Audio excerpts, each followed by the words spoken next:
Começo esse vídeo com uma pergunta do Júlio, ele protestante de uma igreja neopentecostal, tomou contato com o nosso site, está fazendo o curso de teologia e foi à missa pela primeira vez. É o que ele diz aqui. Fui à missa pela primeira vez e achei um tédio. Olha o que ele diz. Gostaria de entender mais a respeito da missa. Vi muitos símbolos e gostaria de aprender. Bom, essa predisposição já nos ajuda muito. Com certeza, Júlio, a sua busca é uma busca sincera. Aliás, você está como aluno no nosso site e vai tomar contato com a infinitude, com a grandeza da teologia católica em toda essa caminhada eclesial. Muito bem, gostaria de responder a sua pergunta. Você achou um tédio a missa? Porque com certeza você não a entendeu.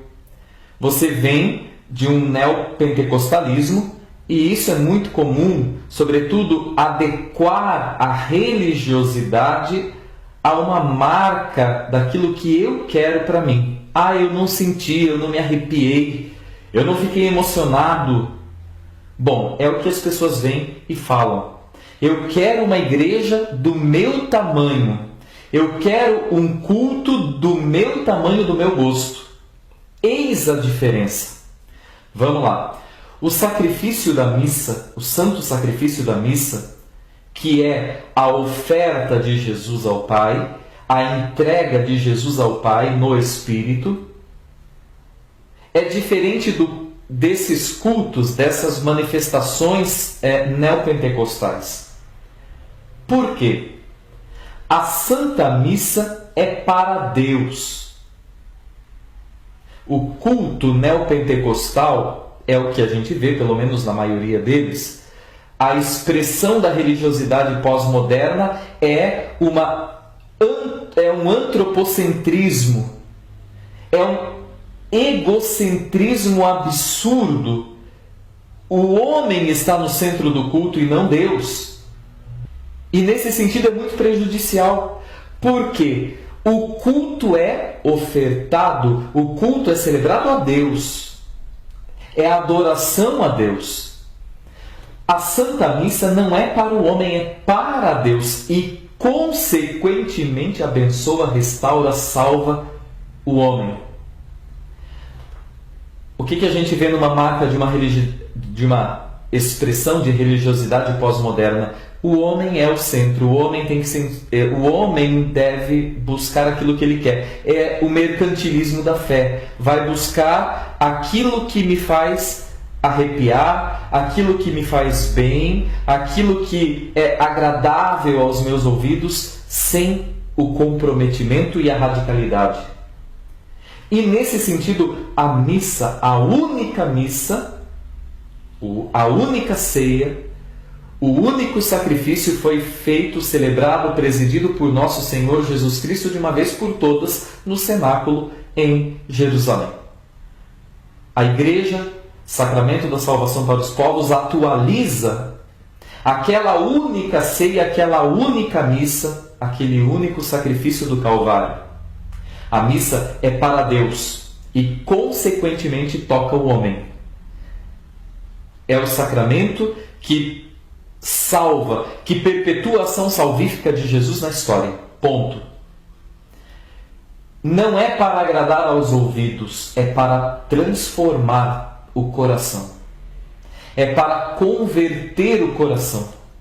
Por isso, muitas vezes, um emocionalismo, um sentimentalismo, um subjetivismo exacerbado faz com que a excelência do culto seja prestado a quem? A um Baal criado à minha imagem e semelhança? Tem muita gente vivendo isso. Cria-se um Deus, a imagem e semelhança do seu tamanho, e se você se sente bem, sem ser interpelado, bom, ótimo, tá bom para mim. Então, na verdade, a teologia da prosperidade, portanto, visa o bem, os bens, e não o bem supremo que é Deus. Visa conseguir algo, visa fazer da fé um trampolim para o sucesso, uma autoajuda. Eu não estou falando disso. A Santa Missa, Júlio, não tem nada disso. E você que me acompanha aí, não tem absolutamente nada disso. Respondendo a você, meu irmão protestante, que achou a missa um tédio, porque você não entendeu a natureza da missa. A natureza da missa, da ação litúrgica na Igreja Católica a missa é o sacrifício de Jesus que se oferta pela nossa salvação. A missa é soteriologia pura, é a salvação de Deus. O Pai enviou seu Filho para que todo que nele crer não pereça, mas tenha a vida eterna. Portanto, aqui nós não fazemos da religião um playground espiritual. Não fazemos da fé um show. A nossa igreja, ela não tem placa. Muitos dizem, né? Não, mas não é a placa que salva. Exatamente, a Igreja Católica não tem placa. A Igreja Católica tem uma cruz. Como diz Paulo, nós pregamos o Cristo e o Cristo crucificado.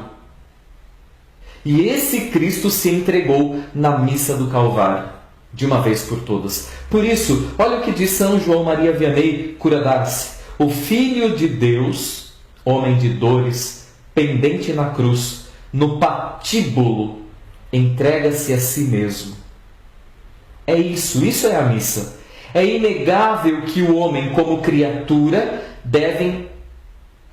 os homens devem cultuar a Deus, prestar um culto de adoração a Deus com todo o seu ser, com todo o seu entendimento, com toda a sua alma. Deus enviou seu único Filho para que todo que nele crer tenha vida eterna. Em João 13:1, tendo amado os seus que estavam no mundo, os amou até o fim. O Senhor ama até o fim, até o Calvário, até a entrega de si. É amar até o fim a radicalidade do Evangelho. E se nós pegarmos a ceia judaica cristã, é o contexto da única missa, a celebração da última ceia. Se você pegar todo o contexto, a natureza da missa, nós pegarmos a ceia judaica, nós vamos chegar a uma conclusão belíssima. O pai da família que celebrava ali a ceia, que celebra até hoje as famílias judaicas, se pede, antes de começar a celebração da Páscoa, uma festa familiar, a criança mais nova, ela é convidada pelo presidente da celebração a esconder um pedacinho do matzá. O matzá é o pão sem fermento, o pão ázimo. A criança vai e esconde em algum lugar da sala, esconde a matzá. Pois bem, no momento do cordeiro, da partilha do cordeiro, que é o momento mais solene e festivo da ceia judaica, outra criança que está ali na celebração é convidada a procurar a matzá. E quando se acha a matzá, se faz uma festa. Assim como a matzá encontrada, assim como a matzá representa a nossa espera do Messias, assim como a matzá foi encontrada, também encontremos o Messias e que ele se revele a nós. Na missa, quando o sacerdote ele mostra a hóstia consagrada, o corpo do Senhor Jesus, ele diz: eis o Cordeiro de Deus, eis aquele que tira o pecado do mundo. É justamente isso, a igreja está professando. Aquela matzá escondida, nós a encontramos. É Jesus, o Messias, o enviado. Então a missa é toda ela bíblica, é toda ela simbólica, e o simbolismo, a riqueza dos gestos litúrgicos nos levam a essa mistagogia, a mergulhar no mistério. Por isso a você que eu estou respondendo e a todos que me acompanham, a celebração da Santa Missa é isso, é encontrar a matzá escondida, o Messias, é encontrar o ressuscitado, como diz o Papa Bento XVI, hoje Papa Emérito, que nós devemos ter uma formação litúrgica, devemos ter esse itinerário de formação constante que atinja todos os leigos e leigas, não só a hierarquia, mas que todos nós conheçamos profundamente a liturgia da Santa Igreja, pois ela é uma grande catequese onde encontramos o ressuscitado e com ele temos intimidade. Por isso, respondendo, olha o que dizia Santo Tomás de Aquino: a celebração da missa tem o valor como a morte de Jesus na cruz. Ele é a vítima, o sacerdote e o cordeiro. Falando nessa perspectiva que a missa é para Deus, não para o homem, consequentemente para o homem, sem dúvida nenhuma, nós somos o corpo de Cristo. É o lugar da coinonia, da intimidade, onde ceamos a presença real de Jesus. E nessa perspectiva de dizer que a missa é para Deus, antes do concílio, muitos falam sem profundidade que o padre rezava de costa para o povo. Não. O padre rezava de frente para Deus, oferecia o culto a Deus. Junto com a Assembleia, ele como presidente da celebração, agindo em persona Christi, oferecia o sacrifício a Deus. É isso, a missa é isso, é um culto a Ele. Se orava de frente para Deus. Por isso não podemos banalizar a Sagrada Liturgia, e graças a Deus temos essa riqueza. A missa de Pio V, a liturgia é um patrimônio da Igreja e deve ser vivida intensamente. Muito bem. Nesse sentido, eu creio que eu respondi que a missa, por ser ter a natureza do Calvário, é um oásis, mas ele deve ser descoberto. Esse segredo, esse tesouro escondido, esse dracma escondido, deve ser procurado. Por isso você, meu irmão protestante, que você procure, porque você vai encontrar a riqueza da história da Igreja, da patrística, os grandes padres, todos os textos litúrgicos sobre a Eucaristia, sobre a Santa Missa, e eu tenho certeza que a diferença entre o sacrifício, o culto católico e o culto neopentecostal subjetivista, você vai ver a diferença e a profundidade de um, que é mistagogicamente estar presente ali, na única missa, no sacrifício de Jesus.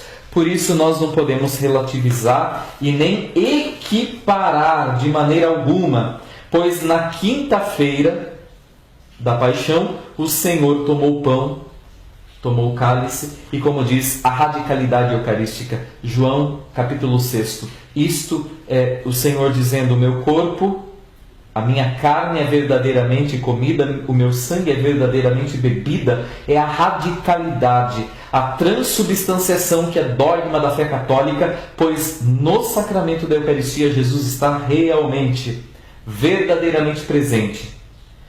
Nos Atos 2:42, a Santa Missa foi chamada primeiro de fração do pão, a ceia, o ágape, enfim, é o momento.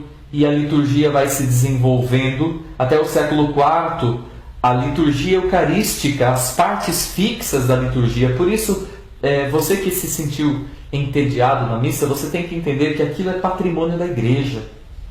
Nós estamos vivendo a tradição. Nós estamos vivendo toda a dimensão de uma igreja em comunhão, sendo fiéis à doutrina apostólica. Em comunhão com o sucessor de Pedro, celebramos a Eucaristia. O texto mais antigo que nós temos a respeito da Eucaristia, aliás, o texto mais antigo de todo o Novo Testamento é 1 Coríntios 11, 20 a 22, que fala justamente, Paulo fala justamente da Eucaristia, que é o mandato de Jesus para a Igreja. Tomou o pão, tomou o cálice e entregou: isto é o meu corpo, isto é o meu sangue.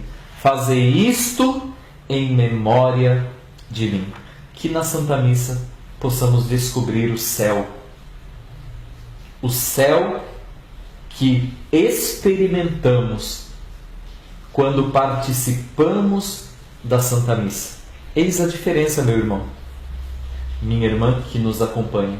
A diferença entre o sacrifício de Jesus e uma fé relativista que cria Baals, ídolos, a nossa imagem e semelhança nessa religiosidade totalmente subjetivista, sentimentalista, que visa apenas o culto ao ego e não ao verdadeiro Deus.